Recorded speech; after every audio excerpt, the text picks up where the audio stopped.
আব্বা, যাত্রা বেলা পাঠ করতে যাচ্ছি, দেখো তোমার গেট আপ সেট আপ ঠিক আছে কিনা। গেট আপ তো ঠিকই আছে বাবা, তা কি পাঠ করবি? আমি তো রাজার পাঠ করবো বাবা, আমাকে কিছু ডায়লগ শিখে দাও। ডায়লগ শিখবি বাবা? আচ্ছা ঠিক আছে, আমি যা যা কই তুই তাই তাই ক। আচ্ছা বাবা। বাড়ির যেদিকে তাকাই চারদিকে শুধু ঘোর অন্ধকার দেখি। বাড়ির যেদিকে তাকাই চারদিকে শুধু গুড় গন্ধ দেখি। সি সি বাবা, এগুলা কি করছ তুই?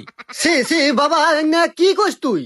আরে তোক দিলাম রাজার পাঠ, তুই হরস নেথরের পাঠ। আরে তোক দিলাম রাজার পাঠ আর তুই করস নেথরের পাঠ। আরে তোক কবের কলাম কি আর তুই কস কি? আরে তো কবের কুলাম কি আর তুই কোস কি? আরে তুই বিষয়টা বুঝতেছ না। আরে তুই বিষয়টা বুঝতেছু না। আরে মাথাটা নষ্ট হয়ে গেল, জুতা জামার মুকুল। আরে মাথা তো গেল নষ্ট হয়ে, আর জুতা দে মারমু কই?